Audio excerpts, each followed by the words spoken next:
धन धन सतगुरु रविदास जी महाराज स्टेज ते विराजमान श्री श्री 108 श्री स्वामी गुरुदेव गिरी जी महाराज गुरु चरणों में बैठी समूह सत्संग जियो आप सब नू जय गुरुदेव जय श्री रविदास जी।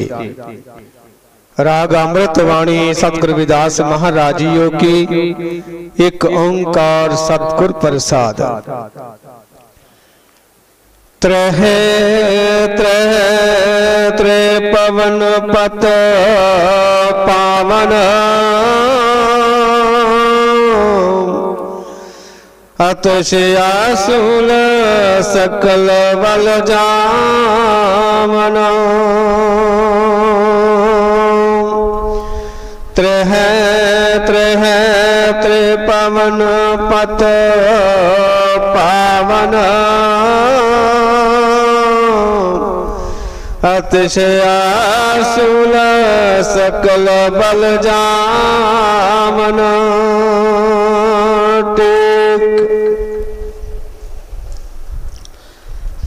साहेब श्री गुरु रविदास महाराज के चरणों में विराजमान गुरु प्यारी सत्संगत जी, आप सभी को दास की ओर से जय गुरुदेव। हर महीने के लास्ट रविवार को जो सत्संग है वो हिंदी में किया जाता है, क्योंकि अदर स्टेट वाले जो लोग हैं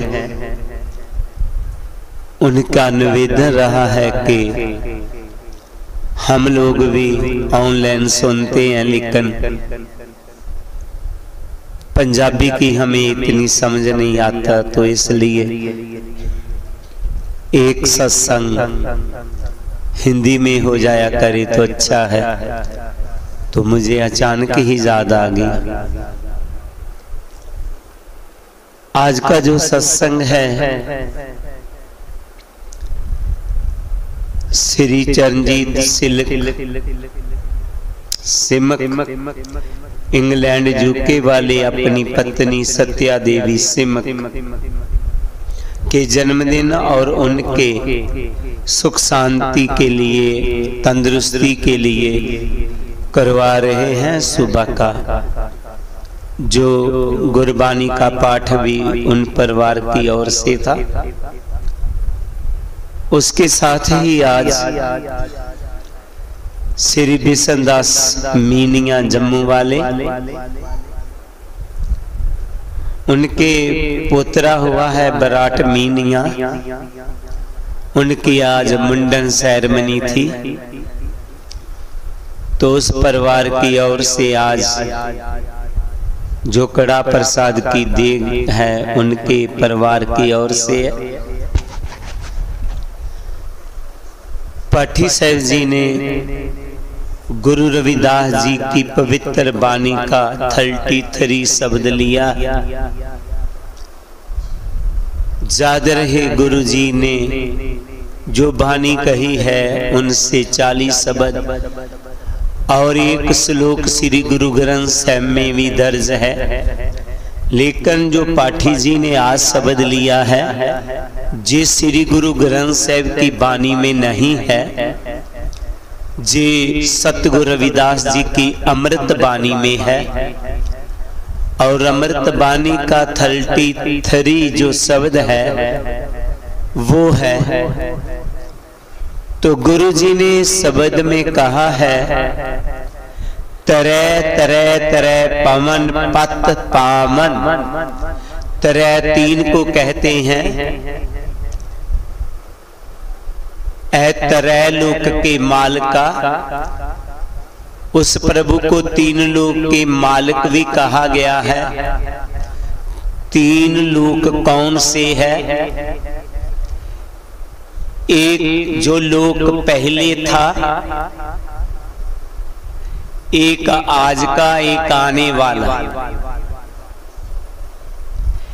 ऐसे ही एक पतालपुरी है, एक जे धरती है, एक आकाश है, तीन ही काल है, भूतकाल और वर्तमान काल, भविष्य काल, आने वाला समा, चल रहा समा, बीत गया समा। तीन ही जन्म है, एक पहला, एक आज, एक आने वाला। गुरु जी कहते हैं त्रय पवन के माल का मेरी आपके चरणों में एक बेनती है। क्या? अति सज सोल सकल बल पावन। गुरु जी अपनी वाणी में कहते हैं अतिशय, बहुत गिनती में जो वस्तु होती है उससे अति साज कहा है। सूल का पाव है, कांटे और कष्ट भी कहा जाता है। गुरु जी कहते हैं कि बहुत से कष्टों को दूर करने वाले, ऐ मेरे प्रभु, ऐ मेरे ईश्वर, मेरे पर कृपा कर, मेरे पर बख्शिश कर, मेरे भी कष्टों को दूर कर। कोई भी कष्ट है उसको दूर कर। तो जिसने प्रभु का सहारा ले लिया उसके सभी कष्ट खत्म हो जाते हैं। क्यों? प्रभु सभी कष्टों को दूर करने वाला है। वो त्रय पवन का मालिक है। कष्ट कौन से? 3-4 दिन पहले की बात है, कोई परिवार मेरे पास आया तो वो परिवार को मैं जानता था, जानकार लोग थे। तो उन्होंने बताया कि हम गुरदासपुर से आए हैं। बातों बातों में बात चल पड़ी। उनकी सेहत बहुत मुझे कमजोर सी दिखाई दी। मैं क्या आप बहुत कमजोर से हैं? तो वो बोला कि मैं काफी देर से ठीक नहीं। मैं किसी डॉक्टर को बताया तो उनकी धर्मपत्नी कहने लगी पहले तो नहीं बताया पर अब बता रहे हैं, अब धीरे धीरे सेहत में सुधार हो रहा है। पहले क्यों नहीं बताया? तो वो बोल पड़ा आदमी कि मैं काफी वाणी पर विश्वास रखता हूं, तो इन्होंने मुझे कोई बात कहा तो उससे मुझे आ गया कि मैं वाणी से ही ठीक हो जाऊंगा। मैं क्या वाणी जो कष्टों को दूर करती है मैं समझ रहा हूं। उसमें कहा है सर्व दुखों का औषध नाम, सभी बीमारियों का इलाज प्रभु का नाम है। पर इसके साथ साथ जो हमारे शरीर को कष्ट है इसके लिए डॉक्टर की भी जरूरत पड़ती है। वो हमारे मन की संतुष्टि है, वो आत्मा की खुराक है। लेकिन जब कभी शरीर में कोई कष्ट आता है तो उनके लिए डॉक्टर की जरूरत पड़ती है। आपका जो विश्वास है, आपकी जो आस्था है उस पे मैं बहुत खुश हूँ, लेकिन इसके साथ साथ डॉक्टर को बताना पड़ेगा।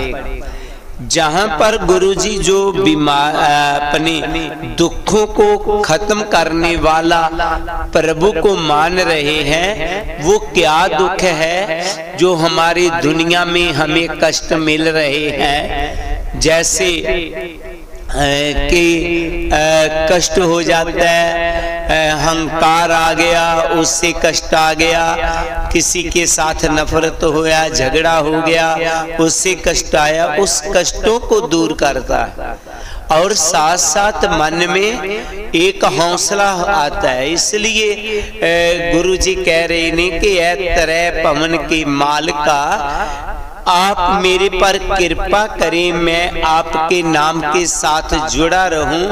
आप बहुत सारे दुखों को खत्म करने वाले हैं। तो वह क्या प्रभु का नाम मैं क्या बहुत ज्यादा दुखों को खत्म करता है, आवागमन के दुखों को खत्म करता है। गुरु जी ने कहा है, कहे रविदास, जो जपे नाम तिस जात ना जन्म ना जोनी काम।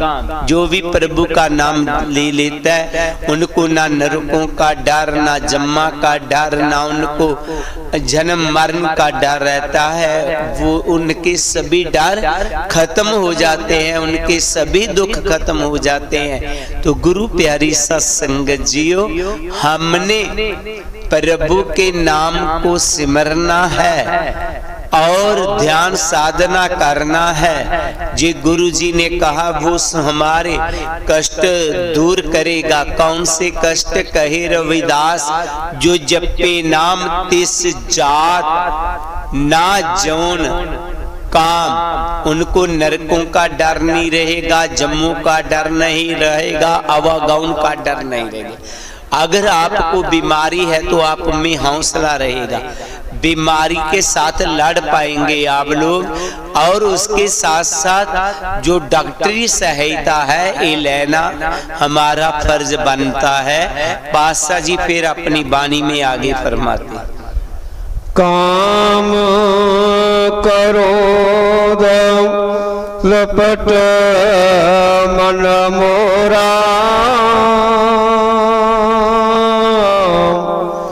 कैसे भजन करूं मैं तोरा। काम क्रोध लपट मन मोरा,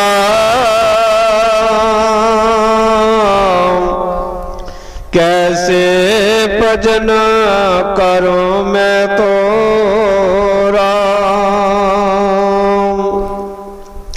गुरु जी ने अपनी वाणी में जी बोल दिया कि ऐ प्रभु, आप सभी दुखों को दूर करने वाले हैं, हमारी पर कृपा करो, हमारी पे बख्शिश करो, हमारा मन आपके नाम का सिमरन कर पाए। पर गुरु जी आगे कहते हैं कि काम क्रोध लपट मन मेरा, कैसे भजन करूं मैं तेरा। ऐ प्रभु, मैं क्या करूं? मेरा मन काम क्रोध में लिपट चुका है, इसीलिए मैं तेरे नाम की ओर नहीं चल रहा, क्योंकि मैं काम क्रोध में पड़ गया हूं, विकारों में पड़ गया हूं। प्रभु ने वैसे हमें बहुत पवित्र बनाकर भेजा था, हमारी आत्मा पाक पवित्र थी। गुरु जी ने जब हमें दुनिया में भेजा तो पाक पवित्र बना करके ही भेजा, पर इस दुनिया में आकर के हमारा जो मन है विकारों में पड़ गया। गुरु जी ने बहुत सुंदर कहा है, मेरी संगत पोच सोच दिन राती, मेरा कर्म को टलता जन्म को बात। ऐ प्रभु,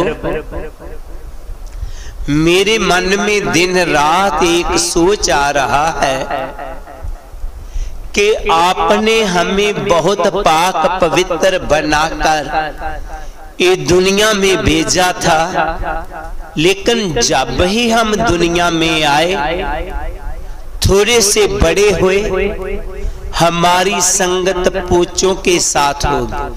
पोच कहते हैं नीच को। नीच कौन होता है? विकार। कौन से विकार? जे काम, क्रोध, मोह, लोभ, अहंकार, इनके साथ हमारा संगत हो गया, जिस कारण कर्म को टलता हमारे कर्म बहुत ही नीच हो गए और हमारा जन्म भी नीच बन गया।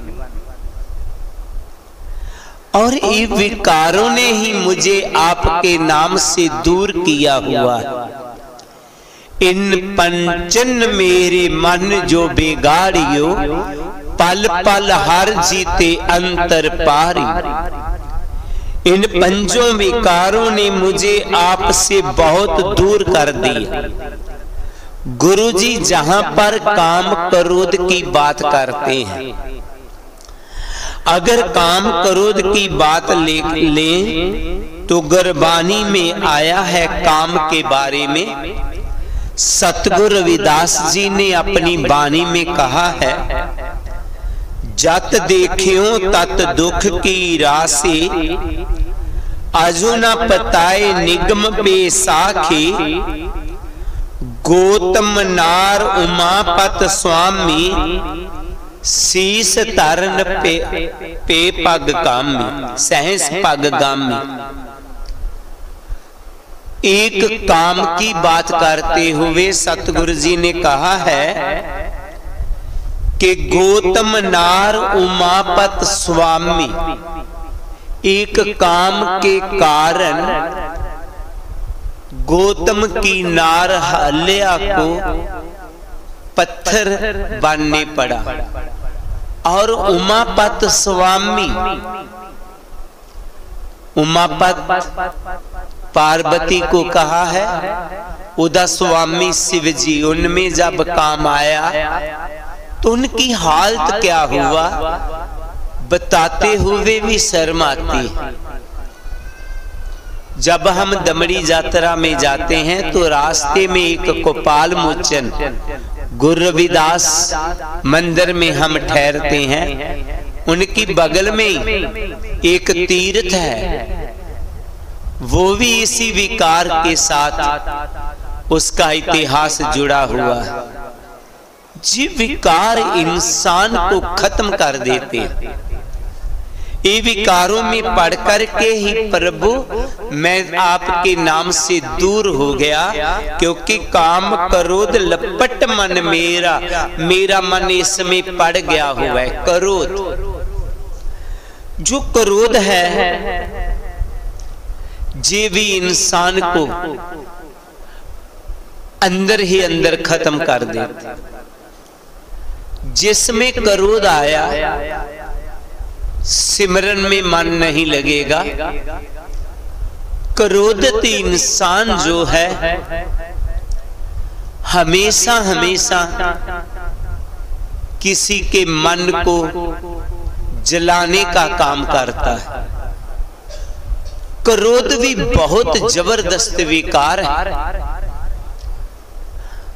हम किसी को जीत लेते हैं, लेकिन क्रोध को जीतना बहुत मुश्किल है, बहुत असंभव है। जिसने क्रोध को जीत लिया, समझ लिए उसने अपने परिवार को स्वर्ग बना लिया। क्रोध ने परिवारों के परिवार खत्म कर दिए और क्रोध कारण इंसान बहुत सारी अपनी जो भक्ति है उसको बर्बाद कर देता है क्रोध के कारण। हमने कोशिश करना है हमारे में क्रोध ना आए। क्रोध आता है 1 मिनट के लिए है, कभी कभी किसी को 2 मिनट के लिए, लेकिन ऐसे ही करता है जैसे हम गाड़ी चला रहे होते हैं, बड़ी फास्ट चल रही है, कहीं कोई एक्सीडेंट हो जाए तो 1 घंटे का एक्सीडेंट नहीं होता, 1 मिनट का ही होता, तो कितनी बर्बादी कर दे। ऐसे ही गुस्सा 1 मिनट का, 2 मिनट का घर का माहौल ही खराब कर देता। नई नई गाड़ी लाया कोई, बाहर खड़ी कर दिया, आप अंदर आ गया, बहुत खुश है। छोटा बच्चा चमकती हुई वो गाड़ी को देखा, वो बाहर निकला, बाहर निकल करके वहां से कोई पत्थर लेकर के गाड़ी में सरेक डालने शुरू कर दिए। जब नई नई गाड़ी था, पत्थर से उसने गाड़ी का कलर खराब कर दिया। उसके बाप ने जब देखा तो गुस्से में आ गया। गुस्से में आकर के उसने बेटे को 4-5 चांटे लगा दिए और वो बेचारा बच्चा बेहोश हो गया। हॉस्पिटल ले गए। हॉस्पिटल वालों ने कहा तू कैसा बाप है, मामूली सी बात के लिए बच्चे की इतनी पटाई कर दिया। पछता तो वो भी मन मन में रहा था, लेकिन जब क्रोध आया तब वो अपने आप पे कंट्रोल नहीं कर पाए। काफी समय के बाद 4-5 घंटे के बाद बच्चे ने थोड़ा सा होश संभाला तो डॉक्टर ने कहा कि इसके लिए कोई भी दलिया खिचड़ी पतली सी बना करके ला, वो इसको देना। आज का दिन यही हॉस्पिटल में ही बच्चा रहे। जब वो आया खिचड़ी लेने के लिए, चांदलिया लेने के लिए, उसका मन किया करा कि मैं भी गाड़ी में जो उसने खरैच डाल दिया मैं ठीक करवा दूं कहीं से, क्योंकि बच्चे के मन में आएगा कि पापा ने शायद इसलिए डांटा है मामूली सी बात के लिए। तो जब किसी को बोला कि जे ले जाना है गाड़ी, तो देखने लगा कि आखिर इसने लिखा क्या है। तो देखता क्या है, उसने लिखा हुआ था I am dad I love you. कहता वो मेरा बेटा बेशक नुकसान किया लेकिन फिर मेरे से प्यार ही कर रहा था, प्यार की बात ही लिख रहा था। चाहे गाड़ी थी लेकिन उसका प्यार गाड़ी के आगे कुछ नहीं था। लेकिन मैं इतना बेदर्दी बाप निकला कि उसको चांटे मारने शुरू कर दिए और इतनी उसकी हालत बिगाड़ दिया, उसको हॉस्पिटल में ले जाना पड़ा। तो ये छोटी छोटी बातें अक्सर हमारे परिवारों में हो जाती हैं। तो हमने क्रोध पर थोड़ा सा कंट्रोल करने की कोशिश करना।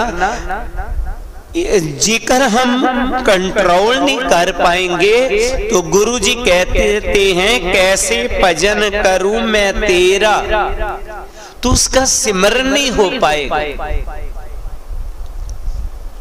तो गुरु प्यारी सत्संगत जी, हमने क्रोध पर कंट्रोल करने की कोशिश करना। छोटी छोटी बातें होती हैं परिवार में, क्रोध में आकर के कहां से तक हम पहुंच जाते हैं, रिश्ते टूट जाते हैं हमारे। क्या है, हमने परिवारों में क्रोध को बिल्कुल नहीं लाना। कोशिश करिएगा कि हम क्रोध से बचें। गुरुजी कहते हैं हम रोजाना ही सत्संग सुनते हैं, आते हैं, तो जो गुरुजी कह रहे हैं उसको अपने जीवन में अपनाना भी है। गुरु प्यारी सत्संगत, खलीफा हुसैन जी मोहम्मद जी के नाती हैं, उनके संबंधी थे, बहुत ही करने वाले थे। लेकिन गुस्से वाले बहुत। उन दिनों में गुलामी कुछ गुलाम होते थे, जैसे कि किसी को खरीद लिया जाता था, उसको पास रखा जाता था। आदमी की भी बिक्री होती थी। बहुत से आदमी उसने बिक्री में लिए हुए थे, खरीद कर लाया हुआ था। तो कोई भी गलती करता तो इतना गुस्से वाला था वो, इतना क्रोधित था कि उसकी जान खत्म कर देता। एक दिन वो कहीं नमाज पढ़ रहा था, उसी का ही नौकर गर्म पानी लेकर के जा रहा था। उसकी बगल से जब गुजर रहा था बड़े धीरे से, अचानक ही उसको ठोकर लगा। उनके हाथ से वो जो बर्तन उठा रखा था गर्म पानी का, नीचे गिर गए और कुछ गर्म पानी की बूंदें खलीफा हुसैन के ऊपर जा पड़ी। वो पहले ही क्रोधित था, नमाज पढ़ रहा था लेकिन बहुत क्रोध में आ गया। इधर वो नौकर जानता था कि ये बहुत क्रोधित है, बहुत ही गुस्से वाला है, अब ये मुझे जिंदे नहीं छोड़ेगा।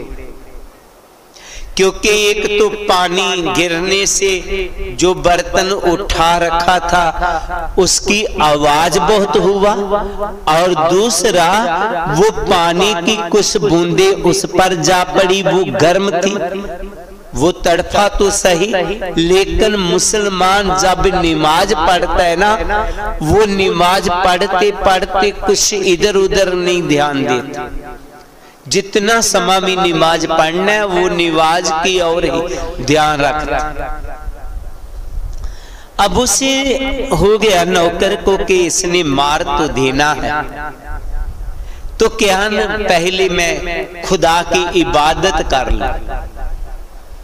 वहां पास ही कुरान पड़ा हुआ था, उसने कुरान उठाया और उसे खोला तो पढ़ने लगा। जब वो पढ़ने लगा तो पहली आयत कुरान की, जैसे हमारी बानी के कहते ना पहली पंक्तियां, ऐसे पहली आयत में आ गया कि जन्नत उसको नहीं मिलता जो गुस्से वाला हो। उसको गुस्सा आ चुका था तब कि इसने जानबूझ करके मेरे नजदीक जे बर्तन को गिराया है और इसकी गर्म गर्म बूंदे मेरे पर पड़ी है। उसको बहुत गुस्सा था, सोच रहा था कि अब नमाज पढ़ कर के पहले इसको मैं मरवा दूंगा, पहले इसको खत्म करूंगा, बाकी बातें बाद में। जितना क्रोध आ चुका था उसे, तो अब वो कुरान को पढ़ना शुरू किया कि जन्नत तो उसको नहीं मिलता जो गुस्से खोर हो, जो क्रोधित हो, जो क्रोध करने वाला हो। तो मन में आया कुरान वो भी पढ़ता था, उसको भी पंक्ति याद आ गया, वो आयत याद आ गया, हाँ लिखा तो ऐसे ही है। तो मन ही मन सोचने लगा कि मन तुम ही क्रोध में नहीं आना चाहिए। तो कहने लगा क्रोध में तो ना आऊं, लेकिन इसने गड़बड़ बहुत किया। अब सुना रहा है मुझे कि क्रोध करने वाले को जन्नत नहीं मिलता। एक बात तो उसे भी लग रहा था कि वाकया उसे जन्नत नहीं मिलती। तो दूसरी तरफ देख रहा था, इसने जानबूझ करके ये कहा है चलो सजा तो दूंगा ही। फिर उसने कहा जन्नत तो उसको मिलती है जो किसी को माफ कर देता है। ये भी उसको इत्जात थी। हाँ, मन ने मन सोचने लगा चलो इसको माफ कर दे। तो तीसरी आयत में फिर उसने कह दिया कि खुदा उसके साथ प्यार करता है जो किसी के गुनाहों को माफ कर देता है। बहुत देर से जो उसके मन में क्रोध आता था, आज 3 पंक्ति सुनकर के उन मन को फटकाया अपने आप को कि आज से बाहर आपने मना जे गुस्सा किया तो तुझे जन्नत मिलने वाला नहीं है, चाहे तू जितनी मर्जी नमाज़ें पढ़ ले। और जो आयत तीसरी है कि खुदा उसको प्यार करता है जो किसी को के ऊपर दया करता है। तो उसने कहा कि मन ये जो आपने गुलाम बना रखे हैं इन सभी को आजाद कर दया कर जे कर तू खुदा से प्यार चाहता है। तो जब नमाज खत्म हुआ 500 दिनार उसने उस गुलाम को दिए और साथ ही कहा कि थैंक यू, तूने वो मुझे सबक पढ़ा दिया जो आज तक मैंने पढ़ पढ़ के नहीं पढ़ा था, और आज से मैं सभी गुलामों को आजाद कर रहा हूँ।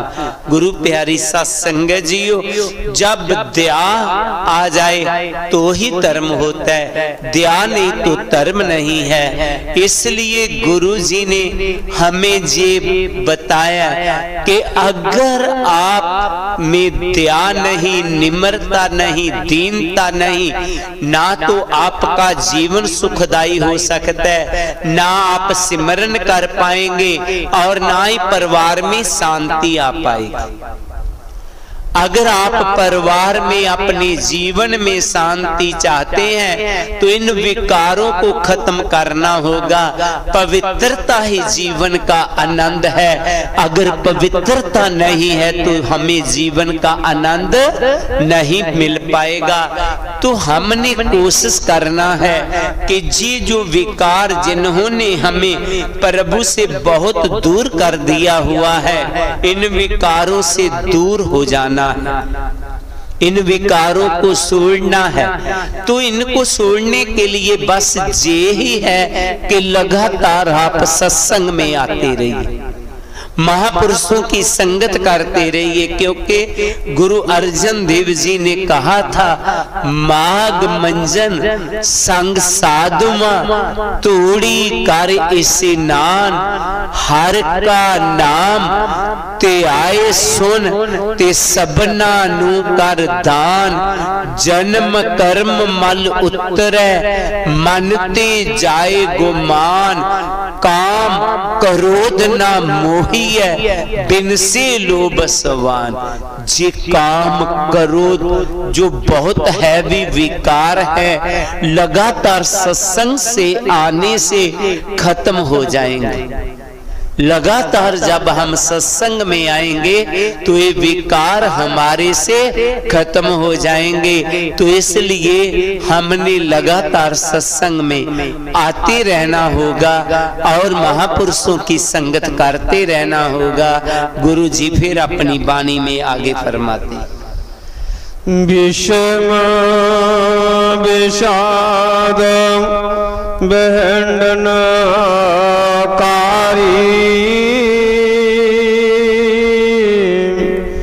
असरन शरण शरण बहारी,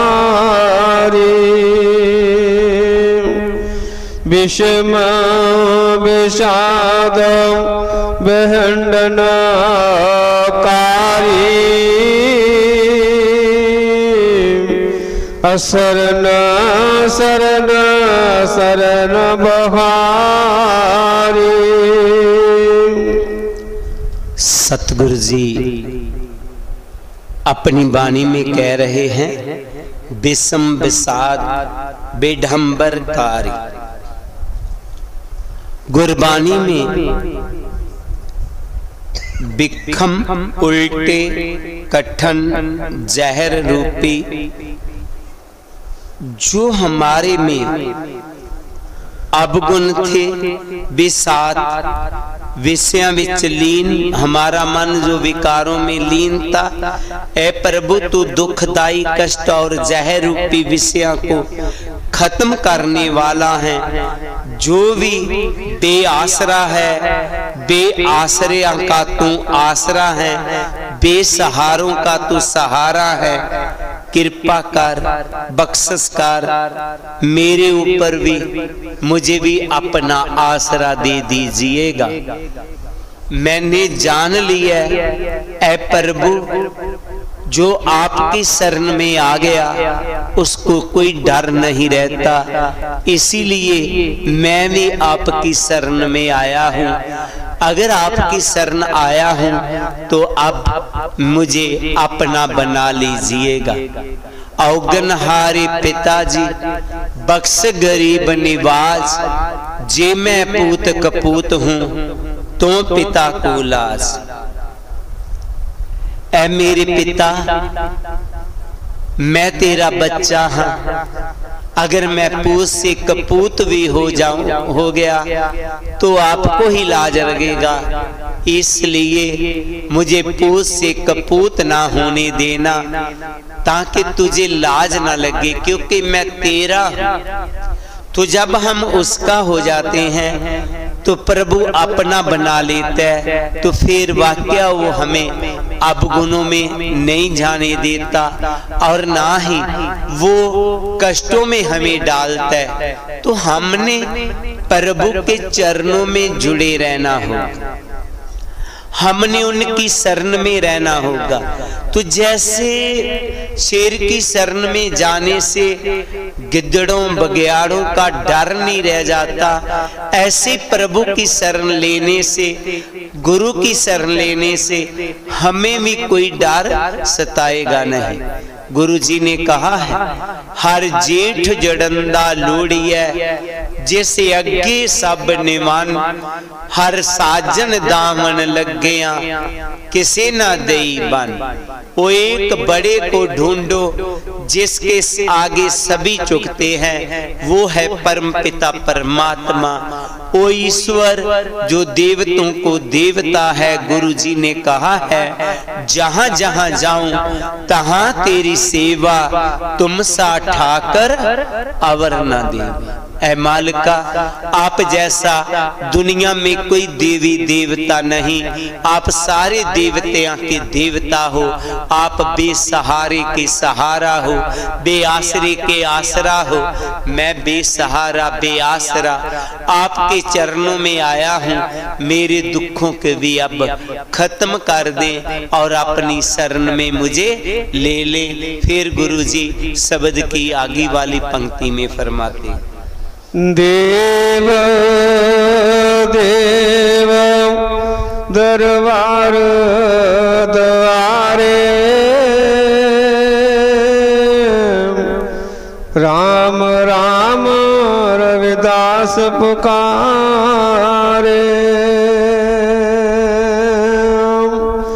देव देव दरबार द्वारे,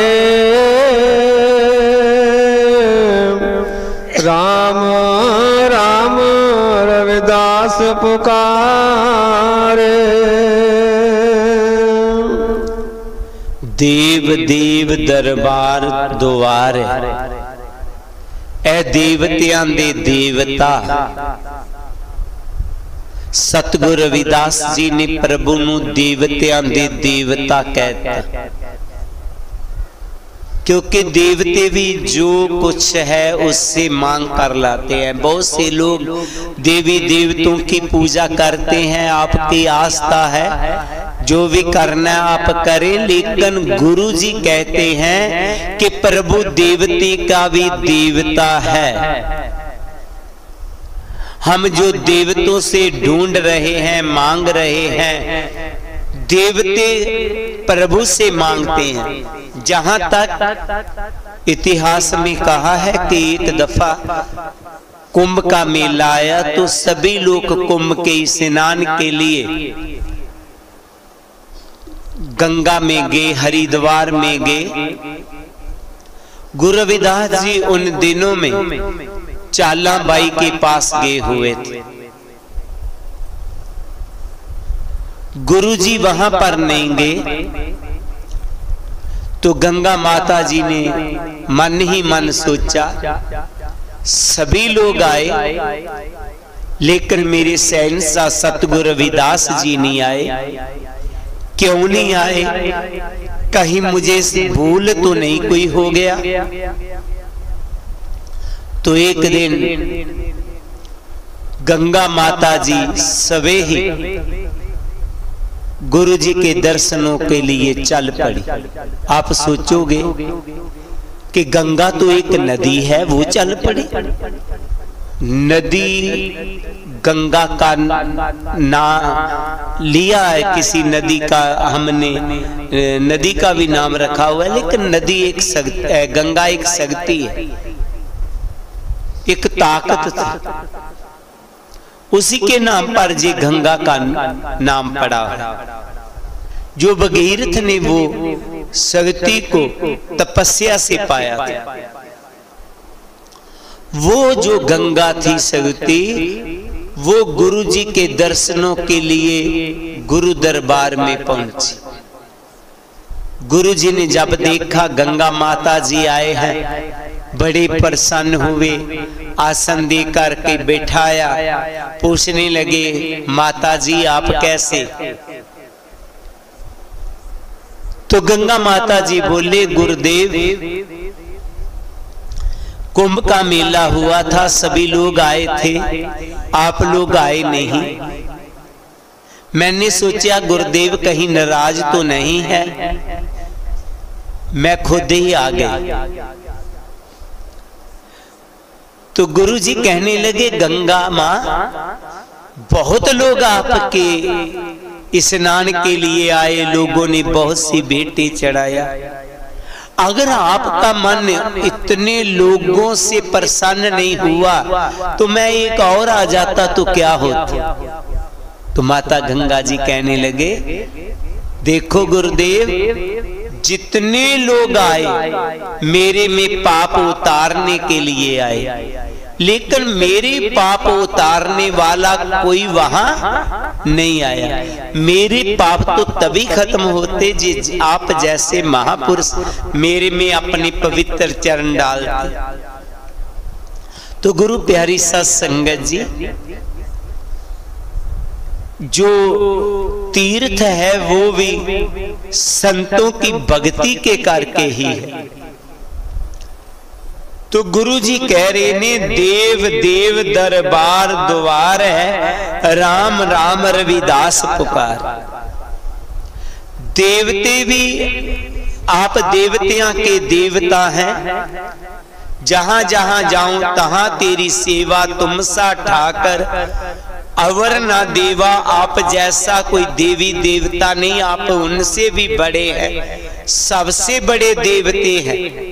तो सबसे बड़े देवते को छोड़ करके हम नीचे की पूजा पाठ करें तो ये हमारी अज्ञानता है। गुरु जी कहते हैं, मैं नहीं कह रहा, गुरु जी कह रहे हैं।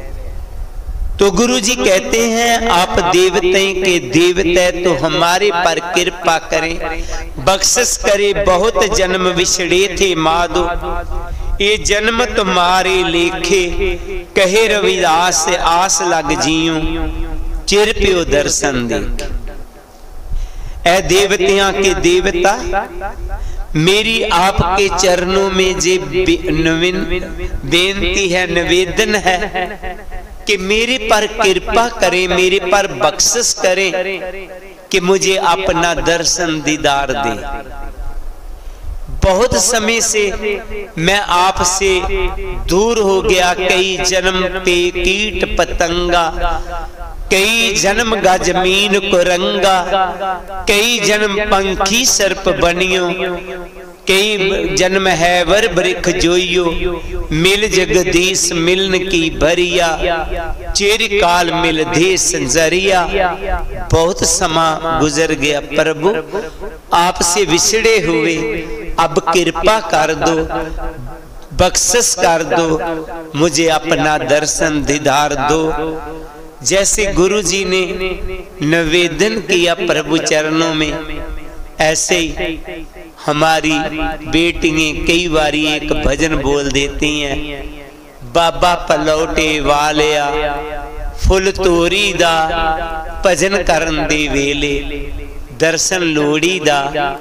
ऐ प्रभु मेरे पर कृपा कर, जब भी मैं आपके सिमरन में बैठूं आपके मुझे दर्शन हो जाए, आपके दीदार हो जाए, ताकि मेरा जन्म लेना सफल हो जाए। तो गुरु प्यारी साध संगत जी, गुरु जी कहते हैं वो तरह भवन के मालिक के दर्शन दीदार करने, उनके चरणों में जाना, उनका सिमरन करना, वो ही सबसे बड़ा गुरमुख है।